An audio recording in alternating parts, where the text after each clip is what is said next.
Let us continue with our analysis of William Cowper's poem on the receipt of my mother's picture.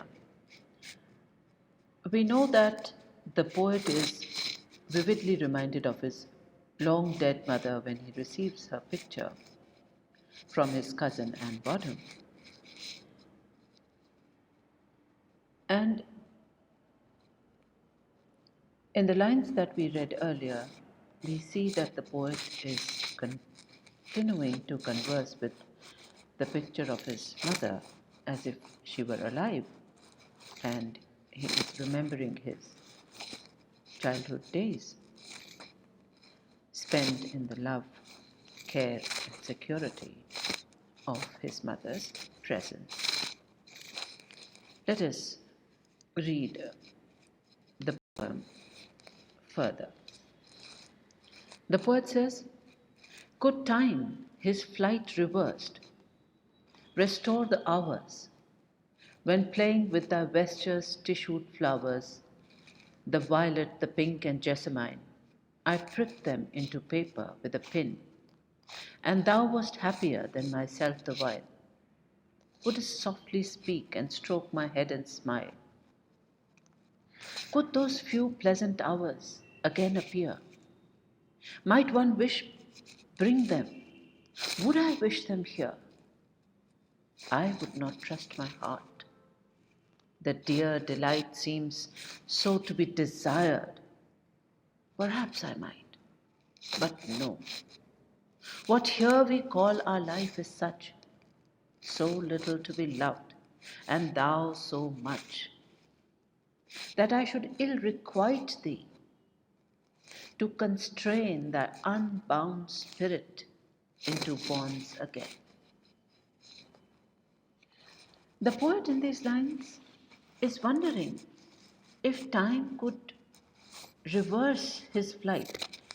See, the time is personified.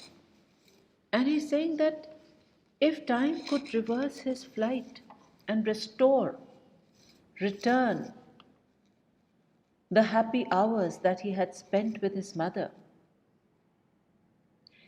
he remembers the time when he would play with the flowers on his mother's dress, thy vesture's tissued flowers, the violet, the pink, and jessamine, and prick them into paper with a pin, and how his mother was happy at his mischief, would speak to him softly and stroke his head and smile. The poet is overtaken by nostalgia and a sense of personal loss. And we see that he is experiencing conflicting emotions when he says, "Could those few pleasant hours again appear? Might one wish bring them? Would I wish them here?" Look at the words could, might, and would, all suggesting tentative wishful thinking. The poet considers the possibility and the dear delight that he would experience if his mother was alive again. But the use of the above modal auxiliaries also tell that he is not sure that he wants it to happen. There's a struggle within as he knows that there is so little about life which is to be loved. He does not want to bind, to limit, restrict, constrain his mother's unbound free spirit into bonds again, and says, "I should ill requite thee to constrain thy unbound spirit again."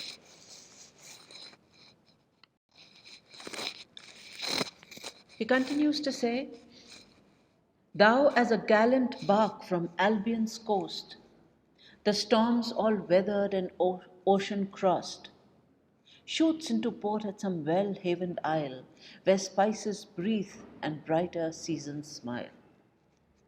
There sits quiescent on the floods that show her beauteous form reflected clear below, while airs impregnated with incense play around her, fanning light her streamers gay.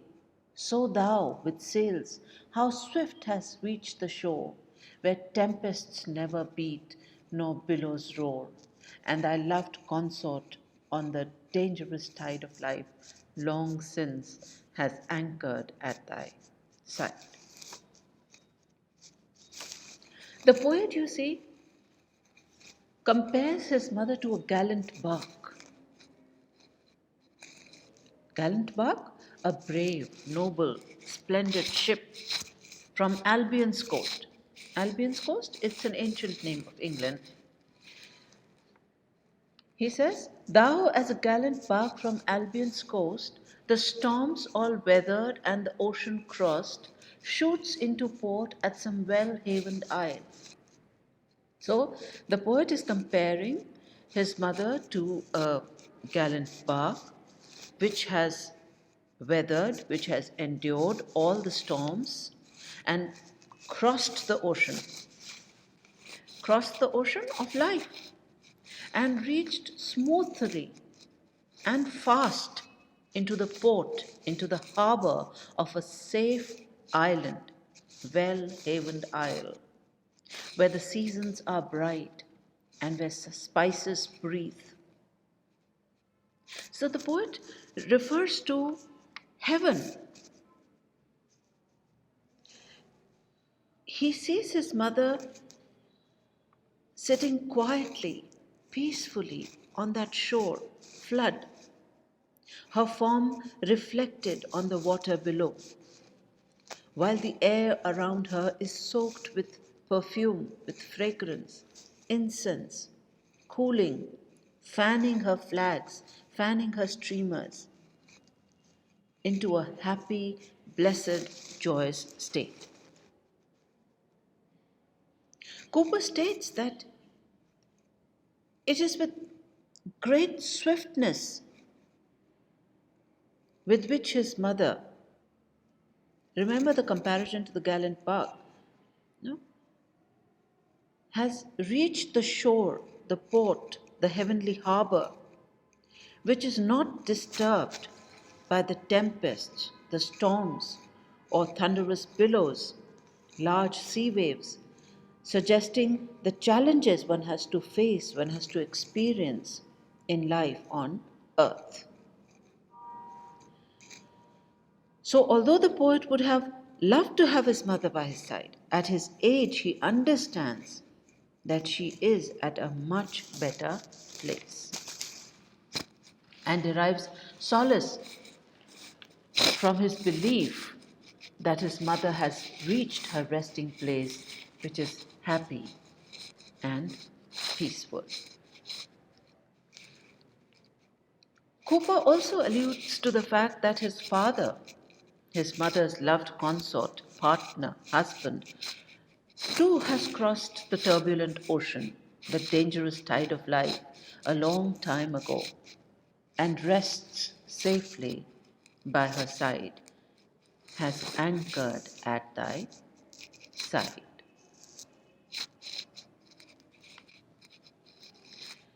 And then he says,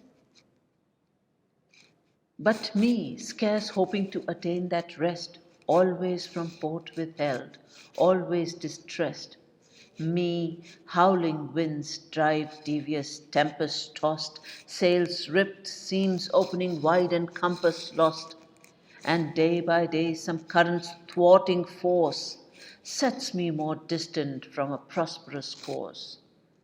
But oh, the thought that thou art safe, and he, that thought is joy, arrive what may to me. It is so apparent that the poet too wishes to cross over and join his dear parents and is distressed that although he wants to attain that rest, he is withheld from reaching that peaceful shore. His agony at being left behind all alone in the world is obvious when he cries out, always from port withheld, always distressed, me howling winds, drive devious, tempest tossed, sails ripped, seams opening wide and compass lost, and day by day some current's thwarting force sets me more distant from a prosperous course. He feels dejected, lost, hopeless, frustrated, that his ship continues to sail in waters, that is life, that are violent, stormy, unrelenting, that is extremely difficult. He feels dejected that every passing day brings more challenges and the current never favors him from smoothly reaching the prosperous course, the well-havened isle where his parents are.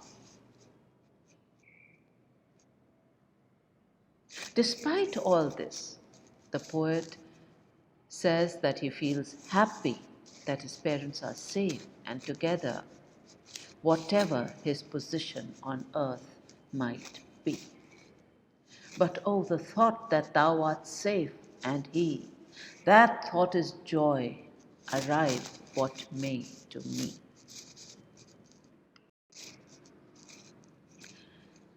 At the end he says, my boast is not that I deduced my birth from loins enthroned and rulers of the earth, but higher far by my proud pretensions rise, the son of parents passed into the skies. And now, farewell. Time unrevoked has run his wonted course. Yet what I wished is done, by contemplation's help not sought in vain. I seem to have lived my childhood over again, to have renewed the joys that once were mine, without the sin of violating thine. And while the wings of fancy still are free, and I can view this mimic shoe of thee, time has but half succeeded in his theft, thyself removed, thy power to soothe me left. The poet in these lines says that he cannot boast of being born from the loins of royalty or the rulers of the earth, but is extremely proud to be the son of parents who have found their place in heaven. He realizes that it is time for him to bid a farewell to the memories of his mother, which had forcefully surfaced on the receipt of a picture. Time is again personified, you see. And he says the time has run his desired course. And he feels content that his wishes are gratified. He feels thankful that with the help of his thoughts, his imagination, he was able to relive his childhood once again and was able to renew the innocent joys of those secure days without committing the sin of violating his mother's rest. He feels soothed by the promise provided by the wings of fancy, imagination, and which allow him to visualize this mimic show of thee. That is, to rekindle the memories associated with his mother. And therefore, he says that time has only half succeeded in his theft, as even though he has lost the physical presence of his mother to love and comfort him, her memories still have the power to soothe him for the rest of his life. The rhyming couplet at the end of the poem, time has but half succeeded in his theft, thyself removed, thy power to soothe me left. It reflects on the way that time and death have not been able to completely rob him, and he can call upon his imagination to relive the happy moments spent with his mother.